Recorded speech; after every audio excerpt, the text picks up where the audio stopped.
ഈശോമിശിഹായ്ക്ക് സ്തുതിയായിരിക്കട്ടെ. ഇപ്പോഴും സ്തുതിയായിരിക്കട്ടെ. ഞാൻ ഈ വർഷം ഇലക്ഷൻ നിൽക്കുന്ന ഒരു അച്ഛൻ അറിഞ്ഞാണല്ലോ. ഞാൻ കണ്ടായിരുന്നു, പോസ്റ്റും കാര്യങ്ങളൊക്കെ ഞാൻ കണ്ടായിരുന്നു. നമ്മുടെ സഭയിലൊക്കെ ഒന്ന് പറഞ്ഞേക്കണേ. അതൊക്കെ പറയാം. പിന്നെ നീ ഇലക്ഷൻ നിൽക്കുന്നതിന്റെ ചേട്ടൻ ജോഷി ഇലക്ഷൻ നിൽക്കുന്നു. ഈ ഒരു കുടുംബത്തിൽ നിന്ന് രണ്ടുപേരൊക്കെ നിൽക്കേണ്ട വല്ല കാര്യം ഉണ്ടാ ജോണി? അച്ഛോ, ജോഷിക്ക് നിൽക്കേണ്ട കാര്യമുണ്ടോ? കഴിഞ്ഞ വർഷം ഈ വാർഡിൽ നിന്ന് ജയിച്ച ആളാണ് ഞാൻ. പിന്നെ എന്നായിട്ട് മത്സരിക്കാൻ ഈ ജോഷി എന്തിനാ കയറി നിൽക്കുന്നത്? അല്ല, അത് നിന്റെ ചേട്ടനല്ലേ, അവനോണ്ട് നിനക്കൊന്ന് മാറി കൊടുത്തൂടെ? ഞാനാണ് ഇവിടെ ജയിച്ചിരിക്കണമെന്ന് അറിയാലോ, പിന്നെ എന്തിനാണ് തോക്കാൻ വേണ്ടി അവൻ കയറി നിൽക്കുന്നത്? അച്ഛനൊന്ന് അവനോടും കൂടി പറഞ്ഞ് മനസ്സിലാക്കുക. വിട്ടുവീഴ്ചകൾ ഉണ്ടാകുമ്പോൾ ദൈവത്തിന്റെ കൃപ ഉണ്ടാവും, അനുഗ്രഹം ഉണ്ടാവും. അതുപോലെ ഇവിടെ തീരുന്നില്ലല്ലോ ഈ കാര്യം. നിങ്ങളുടെ കൊച്ചാപ്പനുണ്ടല്ലോ ജോർജ് കുട്ടി, പുള്ളി നിൽക്കുന്നുണ്ടല്ലോ ഇലക്ഷന് സ്വതന്ത്ര സ്ഥാനാർത്ഥിയായിട്ട്. പുള്ളി കൊച്ചാപ്പനാണെന്നൊക്കെ പറഞ്ഞ് നടക്കുന്നുണ്ട്. ഞങ്ങൾ അംഗീകരിച്ചിട്ടൊന്നുമില്ല. അപ്പന്റെ അനിയനാണെന്ന് പറയണമുണ്ട്. പക്ഷെ എന്നായിട്ട് മത്സരിച്ച് അങ്ങനെ തോക്കും, അതിലൊരു സംശയവും വേണ്ട. മോനെ ജോണിക്കുട്ടി, ഈ ജോർജ് ഏട്ടൻ എന്ന് പറഞ്ഞ പുള്ളിയുണ്ടല്ലോ, നിന്നേലും നിന്റെ ചേട്ടനേലും മുമ്പ് ജനിച്ച ആളാണ്. പുള്ളി എല്ലാ ദിവസവും ഇവിടെ രാവിലെ കുർബാനയ്ക്ക് വരുന്നുണ്ട്. ഇവിടുത്തെ നാട്ടുകാരുമായിട്ട് വളരെ നല്ല രീതിയിലുള്ള ഒരു സ്നേഹബന്ധം പുലർത്തുന്ന ഒരു മനുഷ്യനാണ് പുള്ളി. അതുകൊണ്ട് എന്റെ നോട്ടത്തില്, എന്റെ കാഴ്ചപ്പാടില് പുള്ളിയാണ് നിങ്ങളുടെ ഏറ്റവും വലിയ ഒരു എനിമി, അല്ലെങ്കിൽ എതിരായിട്ട് നിൽക്കുന്ന ഒരു സ്ഥാനാർത്ഥി എന്ന് എനിക്ക് തോന്നുന്നു. എന്തായാലും അച്ഛന് അനുഗ്രഹം ഉണ്ടാവണം. ബൂത്തിലേക്ക് അച്ഛൻ വന്നം. ഞാൻ ബൂത്തിലേക്ക് വന്നെന്നുണ്ടെങ്കിൽ നീ ഒന്ന് പള്ളിയിലേക്ക് വന്നു. നീ കഴിഞ്ഞ 5 വർഷമായിട്ടൊന്നും പള്ളി കയറിയിട്ടില്ലല്ലോ.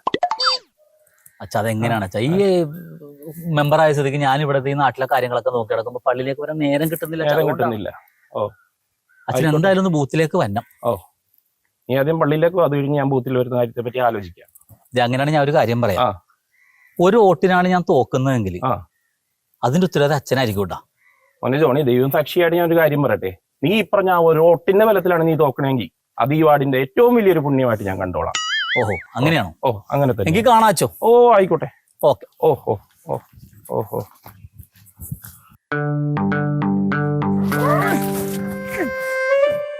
ജോഷിച്ചായ, എന്റെ കാന്നച്ചായയുടെ ഈ പാരഡി കാരണോടാ കഴിഞ്ഞ പ്രാവശ്യം ഞാൻ ഇലക്ഷനിൽ നിന്ന് തോറ്റിട്ട് മരുഭൂമിയിൽ ആടിനെ മേയ്ക്കാൻ വേണ്ടി പോകേണ്ടി വന്നത്. ഇതല്ല എനിക്ക് വേണ്ടത്. ഇപ്പോഴത്തെ ട്രെൻഡ് അനുസരിച്ചുള്ള പാട്ട് വേണം. അതിനാണ് ഞാൻ നിന്നെ വിളിച്ചത്. എന്നാ ജോഷി ചേട്ടാ, നമുക്കൊരു ഓണം മൂഡ് അങ്ങോട്ട് പിടിച്ചാലേ? ഓണം മൂടാ? ഇവിടെ ജോഷി ചേട്ടന്റെ മൂഡ് അങ്ങോട്ട് പിടിച്ചാലേ? എന്റെ മൂഡ് ഇപ്പൊ തീ പിടിച്ചാൽ ഓടി നടക്കണേനല്ല. അതല്ല, നല്ല അടിപൊളി ഒരു പാട്ട് ഞാനിപ്പോ സെറ്റ് ചെയ്ത് തരാം. അതേത് പാട്ടാണ്? ഏത് മൂഡ്? ഇപ്പത്തെ ട്രെൻഡ് പാട്ട്. നമ്മൾ ഇത് പാടി അങ്ങ് കേറും. അങ്ങനത്തെ പാട്ട് വേണം നമുക്ക് വേണ്ടത്. ആണല്ലോ, എന്നാലും നമ്മുടെ പിള്ളേരുടെ വോട്ടൊക്കെ നമുക്ക് കിട്ടും. ജോഷി ചേട്ടൻ പേടിക്കേണ്ട, എഴുതുന്ന കാര്യം ഞാൻ ഏതായാലും ഞാൻ പറഞ്ഞുതരാം. അപ്പൊ എഴുതിക്കോ. എന്റെ പേര് ജോഷി. ജോഷി. ചിഹ്നം ഒലക്ക. ചിഹ്നം ഒലക്ക. അഴിമതിക്കെതിരെ പോരാടുന്നവൻ. അഴിമതിക്കെതിരെ പോരാടുന്നവൻ. ലഹരിക്കെതിരെ പോരാടുന്നവൻ. ലഹരിക്കെതിരെ പോരാടുന്നവൻ. Ward number 69. Ward number 69. ഇത് കലക്ക്. ഇത് ഈ പാട്ടിൽ അങ്ങോട്ട് ഉൾപ്പെടുത്തണം. അതെ. എന്നാ കൂടിയോ? ഓക്കെ, തുടങ്ങാം. അപ്പൊ ഞാൻ ചോദിക്കാം. ചോദിച്ചോ. ഏത് മൂഡ്? ജോഷിയുടെ മൂഡ്. ഏത് മൂഡ്? ഒലക്ക മൂഡ്. ഏത് മൂഡ്? അഴിമതി മൂഡ്. ഏത് മൂഡ്? ലഹരി മൂഡ്. ഏത് മൂഡ്? 69 ward mood. ഒളിഞ്ഞില്ലേ? ഇത് മീറ്റർ കിട്ടിയില്ലല്ലോ. കിട്ടിയില്ലല്ലേ? ആ മീറ്ററിൽ വേണം ഒപ്പിച്ചു പാടാനായിട്ട്. 6 വാർഡ്. അങ്ങനെയല്ല, ഞാൻ പറഞ്ഞുതരാം. 6 മൂഡ്. 9 മൂഡ്. അത് മതി. അപ്പൊ 6, 3, 9. ഈശോമിശിഹായ്ക്ക് സ്തുതിയായിരിക്കട്ടെ. പാട്ടൊക്കെ കൊള്ളാം. ഞങ്ങൾ ഈ ഇലക്ഷന്റെ പ്രചരണത്തിന് വേണ്ടിയിട്ടുള്ള പാട്ടുണ്ടാക്കി കൊടുക്കണേ. നന്നായിട്ടുണ്ട്. നീങ്ങന്നെ എന്റെ അനിയൻ ജോണിക്കുട്ടിനെ ഞാൻ വഴി വെച്ച് കണ്ടായിരുന്നു. അവനോട് കാര്യങ്ങളൊക്കെ ഞാൻ പറഞ്ഞിട്ടുണ്ട്. പിന്നെ എനിക്ക് നിന്നോടും പറയാനുള്ളത്, നിങ്ങളുടെ ഈ ഒരു കുടുംബത്തിൽ നിന്ന് രണ്ടുപേര് തമ്മിൽ തല്ലി പിടിച്ച് മത്സരിക്കേണ്ട വല്ല ആവശ്യം ഉണ്ടാ? എന്റെ അച്ഛോ, ഞങ്ങള് തമ്മില് സഹോദരങ്ങളാണ്. എങ്കിലും അതൊരു വാശിയാണ് അച്ഛോ. അതിപ്പോ നിന്നോട് പറഞ്ഞിട്ടും കാര്യമില്ല, അവനോട് പറഞ്ഞിട്ടും കാര്യമില്ല. മാറൂല. എനിക്ക് മനസ്സിലായി. പക്ഷെ ഇവിടെയും തീരണില്ലല്ലോ. നിങ്ങളുടെ കൊച്ചാപ്പൻ ജോർജ് കുട്ടി, പുള്ളിനെ നീ പേടിക്കണം. എന്തിന്? അവനും പേടിക്കണം. അവൻ നിങ്ങൾക്ക് നല്ലൊരു പാരയാണ്. കൊച്ചാപ്പനെ പേടിക്കേണ്ട കാര്യമൊന്നുമില്ല. അപ്പച്ചൻ മരിച്ചതിന് ശേഷം കൊച്ചാപ്പൻ വന്ന് ഇവിടെ നിൽക്കണം മാത്രമേ ഉള്ളൂ. അല്ലാണ്ട് നിങ്ങൾ കൊച്ചാപ്പനും തമ്മിൽ യാതൊരു ബന്ധമൊന്നുമില്ല. അതിൽ പേടിയൊന്നുമില്ല അച്ഛോ. അതൊക്കെ പോയിക്കോട്ടെ, അത് വിഷയമില്ല. പക്ഷെ ഞങ്ങൾ തമ്മിലുള്ള രക്തബന്ധമില്ലേ, അതിനകത്താണ് ചെറിയൊരു കടുത്ത മത്സരം നടക്കാൻ പോണത്. ആ ഒരു മത്സരം എന്ത്? അത് ഞാൻ പൊട്ടിക്ക് വെച്ചോ. ഓക്കെ, എന്തെങ്കിലും ആയിക്കോട്ടെ. എന്തായാലും അനുകരിക്കണം. ഓക്കെ, എന്തായാലും ഞാൻ പ്രാർത്ഥിച്ചേക്കാം. അപ്പൊ എന്തായാലും ഇവരുടെ കുടുംബത്തിൽ നിന്നും മത്സരിക്കുന്ന ഈ ഒരു ത്രികോണ തെരഞ്ഞെടുപ്പില്, ത്രികോണം വിട്, ഞങ്ങള് രക്തബന്ധം തമ്മിലുള്ള മത്സരം അത് പറഞ്ഞാൽ മതി. എന്നാ പിന്നെ അങ്ങനെ ആയിക്കോട്ടെ. അപ്പൊ ഇവരുടെ കുടുംബത്തിൽ നിന്നും മത്സരിക്കുന്ന ഈ ഒരു രണ്ടുപേരും കൂടിയുള്ള കടുത്ത തിരഞ്ഞെടുപ്പില്, ഈ ഒരു ഉഗ്രമായ മത്സരത്തില്, ഈ ഒരു ഉഗ്രമായ യുദ്ധത്തില് ഇവർ രണ്ടുപേരില് ഒരാള്, അല്ലെങ്കിൽ ഇവർ രണ്ടുപേരും മത്സരിക്കുന്ന കൂട്ടത്തില് ഒരാള് ഈ പോരാട്ടത്തിൽ എന്തായാലും ജയിച്ചിരിക്കും.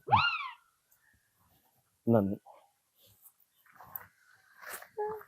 ഇതെവിടെ നിന്ന് വന്നാണ്? രണ്ടുപേരും തമ്മിൽ മത്സരിക്കുമ്പോ ഒരാളല്ലേ ജയിക്കുള്ളൂ. ഉറപ്പല്ലേ? ഇതിപ്പോ അച്ഛൻ പറയേണ്ട കാര്യമില്ലല്ലോ. ഇതിപ്പോ ഞാൻ പാട്ടെഴുതിയ പോലെ ആയിപ്പോലെ. അല്ല നമുക്ക് മറ്റേ മൂടങ്ങാട്ട് പിടിച്ചാൽ. ഇനി ആ മൂട് പിടിക്കണ്ട. ആ ഉള്ള മൂടും പോയി. ഉള്ള മൂടുമ്പോ അല്ലേ? എന്നാലും എന്റെ കന്നച്ചായ കൊല്ലി ഞാൻ. ജോർജ് കുട്ടിച്ചായോ, ജോർജ് കുട്ടിച്ചായോ? ആരാണ്? അയ്യോ അച്ചോ, ഈശോമിശിഹായ്ക്ക് എപ്പോഴും സ്തുതിയായിരിക്കട്ടെ. എന്താണ് അച്ചോ? എന്റെ അന്നക്കുട്ടി, ഞാൻ ജോണിയെയും ജോഷിയെയും കണ്ടിരുന്നു. ജോർജ് ചൈനയും കൂടി ഒന്ന് കാണണം. ഇനി ഈ ഒരു കുടുംബത്തിൽ ഈ 3 പേരൊക്കെ നിന്ന് കിട്ടിയ നാട്ടുകാരെ കൊണ്ടൊക്കെ പറയിപ്പിക്കേണ്ട വല്ല കാര്യമുണ്ട് അന്നക്കുട്ടി? ആർക്കെങ്കിലും ഒന്ന് പിന്മാറാമല്ലോ. എന്റെ അച്ചോ, അച്ഛൻ എന്തറിഞ്ഞിട്ടാണ് ഈ പറയണത്? കാശായിട്ടും പണായിട്ടും അല്ലാതെയൊക്കെ അവന്മാര് എന്തെല്ലാം സാധനങ്ങളാണ് ആ മനുഷ്യന്റെ കയ്യിൽ നിന്ന് പറ്റിച്ചോണ്ട് പോയെന്നറിയാമോ? എന്നിട്ട് എന്റെ കെട്ടിയവന് അത് ചോദിക്കാൻ ചെല്ലുമ്പോ ഏത് ബന്ധം, എന്ത് ബന്ധം, എങ്ങനെയാണ് എന്നൊക്കെ ചോദിച്ചിട്ട് ഒരു വക കളിയാക്കലാണ്. ആ ജോഷിക്കും ജോണിക്കും ഒറ്റ കാര്യം ചിന്തിച്ചാ മതിയല്ല, ഈ ചെല്ലണ മനുഷ്യൻ അവന്റെ അപ്പന്റെ അനിയനാണെന്ന്. അതുപോലും ഇല്ലാതെയാണ് ആ മനുഷ്യനെ കളിയാക്കി വിടണത്. ഈ കുടുംബങ്ങൾ തമ്മിലുള്ള ഈ തർക്കത്തിന്റെ ഒറ്റ വാശിപ്പുറത്താണ് ആ മനുഷ്യൻ ഇപ്പൊ ഇലക്ഷന് മത്സരിക്കാൻ നിൽക്കുന്നത്. ഇനിയിപ്പൊ ഞാൻ പറഞ്ഞാലൊന്നും അങ്ങേരെ അതിൽ നിന്ന് പിന്മാറുമെന്ന് എനിക്ക് തോന്നണില്ലച്ചോ. ഞാൻ പറയാനുള്ളത് പറഞ്ഞു. ഞാൻ എന്ത് ചെയ്യാനാണച്ചോ? എന്തായാലും ജോർജ് കുട്ടി ചായനോട് വന്ന് ഞാനൊന്ന് സംസാരിക്കാം. ദേ വന്നു. വന്നല്ലോ. ജോർജ് കുട്ടി ചായോ, ഞാൻ നമ്മുടെ അന്നക്കുട്ടിനോട് പറയായിരുന്നേ, ഈ ഒരു അല്ല ഈ ഒരു കുടുംബത്തിൽ നിന്ന് തന്നെ ഈ പറഞ്ഞ 3 പേരും കൂടി ഒന്ന് 4 ആളെ കൊണ്ട് പറയിപ്പിക്കേണ്ട വല്ല കാര്യം വേണ്ട. അല്ല, ഒരു കുടുംബത്തിൽ നിന്ന് 2 പേരും നിൽക്കേണ്ട ആവശ്യം വല്ലതുണ്ടോ? അല്ല അച്ചായൻ ഇതില് മനസ്സിലാക്കേണ്ട ഒരു കാര്യമുണ്ട്. നിങ്ങൾ ഒരു ഇടവകയിൽ ഒരു കുഴിയിൽ കിടക്കേണ്ട ആൾക്കാരാണ്. എന്റെ പൊന്നച്ചോ, അച്ഛൻ എന്ത് വിവരക്കേടാണ് ഈ പറയണത്? ഇതുങ്ങളെ 3നെയും കൂടി ഒരു കുഴിയിൽ അടക്കിയാലേ ഈ നിക്കണ മനുഷ്യൻ അവരുടെ അപ്പന്റെ അനിയനാണെന്ന് പോലും ചിന്തിക്കാതെ അവർ 2 പേരും കൂടി ഈ മനുഷ്യനെ എടുത്തിട്ട് അലക്കും. അലക്കാൻ ഇങ്ങോട്ട് വരുമ്പോ ഞാൻ അങ്ങോട്ട് കിടന്ന് അങ്ങോട്ട് കൊടുക്കും. അല്ല, ഞാനുള്ള സത്യം പറഞ്ഞേ. എന്തായാലും നിങ്ങൾ തമ്മിൽ തല്ലുപിടിക്കണ്ട. എന്തായാലും ഞാൻ ആ 2 പിള്ളേരോടും സംസാരിച്ചു. അവർ ഭയങ്കര കട്ടക്ക് ഞാനെടുത്ത കുറച്ച് തീരുമാനങ്ങളുണ്ട്. ആ തീരുമാനം അവർക്ക് അംഗീകരിക്കാൻ പറ്റുമെങ്കിൽ ഞാൻ ഇതിൽ നിന്ന് പിന്മാറും. അല്ലാത്ത കാലത്തോളം ഈ ജോർജ് കുട്ടി മത്സരിക്കുക തന്നെ ചെയ്യും. ജോർജ് ചായ, എടി അച്ഛന് ചായ കൊടുക്കണേ കൊടുക്കും. അയ്യോ, ഞാൻ ആ കാര്യം മറന്നുപോയി. ഇപ്പൊ സ്ഥിരമായിട്ട് വന്നുകൊണ്ടിരിക്കുന്ന വഴിയിലേക്ക് ഞാൻ ഇനി വരണോ വേണ്ടേന്ന് അച്ഛൻ തന്നെ അല്ല തീരുമാനം. അത് വേണം. അത് ഞാൻ അവരോടും പറഞ്ഞിട്ടുണ്ട്. ജോർജ് ചായൻ ആണ് അച്ഛൻ ഇതിന്റെ ഇടയിൽ പെട്ടി ഇടയിൽ പെടാതെ അച്ഛൻ പോകാൻ നോക്കും. അത് കൊള്ളാം. നിങ്ങൾ ഈ കാണരുത്, കേൾക്കരുത്, മിണ്ടരുത് എന്നുള്ള രൂപത്തിൽ ഇവിടെ നിന്നിട്ട് കാര്യമൊന്നുമില്ല. അതെ ജോണി, ഒരു കാര്യം ഞാൻ പറഞ്ഞേക്കാം. ഞാൻ വിളിച്ചിട്ട് എന്റെ ഒരൊറ്റ നിർബന്ധ പ്രകാരമാണ് ജോഷി വീട്ടിലേക്ക് പടിയിറക്കി വന്നത്.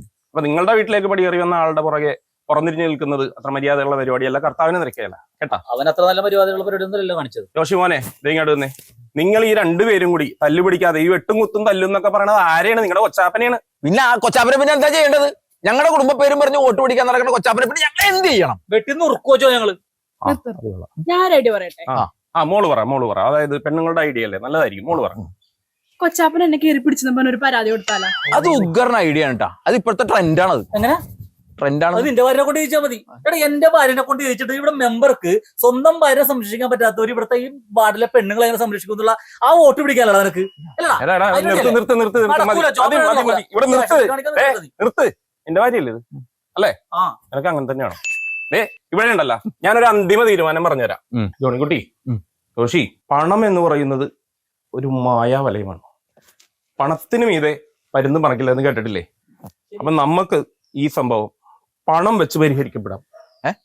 പണം വെച്ച് നമുക്ക് ഈ പ്രശ്നം പരിഹരിക്കാം. അച്ഛൻ എന്താ ഉദ്ദേശിക്കണെന്ന് പറ. അതായത് പണം കൊടുത്ത് നമുക്ക് ഈ കൊച്ചാപ്പന വലയിലാക്കാം. ഒരു വിലയില്ലാത്ത കൊച്ചാപ്പന് പണം കൊടുത്ത് വലയിലാക്കാൻ അച്ഛന് വേറെ പണിയൊന്നുമില്ലേ? ഒന്ന് നിർത്തിയേ. അച്ഛൻ എന്താ ഉദ്ദേശിക്കണത്? നമുക്ക് കാര്യമുണ്ട്, കാര്യവിവരമുണ്ട്. ജോഷി, ജോണി, നിങ്ങളൊരു കാര്യം മനസ്സിലാക്കണം. പണം എന്ന് പറയുന്നത് വലിയൊരു അമൂല്യമായുള്ള ഒരു സാധനമാണ്. ആ സംഭവം കൊച്ചാപ്പന് പോയി നിങ്ങൾ 2 പേരും കൂടി കൊടുത്തു കഴിഞ്ഞാൽ ഈ പ്രശ്നം ഇവിടെ കൊണ്ട് അങ്ങനെ തീരുമെന്നേ. ഏതെന്താണ് അച്ഛൻ ഈ പറയണത്? 10 പൈസക്ക് വിലയില്ലാത്ത കൊച്ചാപ്പൻ എന്തിനാണ് ഈ പൈസ കൊടുക്കണെന്ന്? അച്ഛൻ എത്ര ഉദ്ദേശിക്കണെന്നൊന്ന് പറ. അതായത് ഇപ്പോഴത്തെ ഒരു നാട്ടുകടപ്പും കാര്യങ്ങളൊക്കെ വെച്ച് നോക്കുമ്പോ ഒരു 5 lakh. 5 ലക്ഷം ഒരാളല്ല, 2.5. എന്നാലും 5 ലക്ഷം രൂപയൊക്കെ കൊടുക്കാന്ന് പറഞ്ഞിട്ടുണ്ടെങ്കിൽ അതൊന്നും നമുക്ക് ചിന്തിക്കാൻ പറ്റില്ലെന്നേ. കൊച്ചാപ്പനൊക്കെ എന്റെ ജോഷി, അത് കൊച്ചാപ്പനായിട്ട് ഞങ്ങൾ തമ്മിൽ യാതൊരു ബന്ധവും ഇല്ലെന്ന് ഞാൻ പറഞ്ഞു ആദ്യം തന്നെ. പുള്ളി നിങ്ങൾക്ക് നല്ലൊരു ഭാര്യയാണ്. ഇനി എന്താന്ന് വെച്ചാൽ നിങ്ങളെ കടിച്ചു. നിങ്ങളൊന്ന് നിർത്തിയേ. നിങ്ങൾ ആദ്യം ഒരു കാര്യം മനസ്സിലാക്കുക. കൊച്ചാപ്പൻ എങ്ങനെയൊക്കെ വിചാരിച്ചാലും ഒരു 100-150 വോട്ട് മറിക്കാൻ പറ്റും നമ്മുടെ കുടുംബത്തിൽ നിന്ന്. അത് നിങ്ങൾക്കാണ് പാരായിട്ട് വരാൻ പോണത്. അതൊന്നും ചിന്തിക്കാതെ. അതുകൊണ്ട് ഇപ്പൊ ഒരു 2.5 ലക്ഷം പോണെങ്കിൽ അങ്ങോട്ട് പോട്ടെ. 5 ലക്ഷം കൊണ്ട് നമുക്ക് ഇത്ര എടുക്കാം കുറച്ച് കഴിയുമ്പോ. അത് പോണെങ്കിൽ പോട്ടെ, പ്രശ്നം തീരുമല്ല. 2.5 ഞാൻ തരാം. നീ എന്താ പറയാ? ഞാൻ 2.5 ദേ ആ കൈ അങ്ങോട്ട് കൊടുത്തേ, ആ കൈ അങ്ങോട്ട് കൊടുത്തേ. ദേ അത് കൊടുക്കാൻ കൊടുക്ക്. ആ, ദേ ഇത്രയുള്ളൂ. ഇരുന്ന് ഓക്കെ.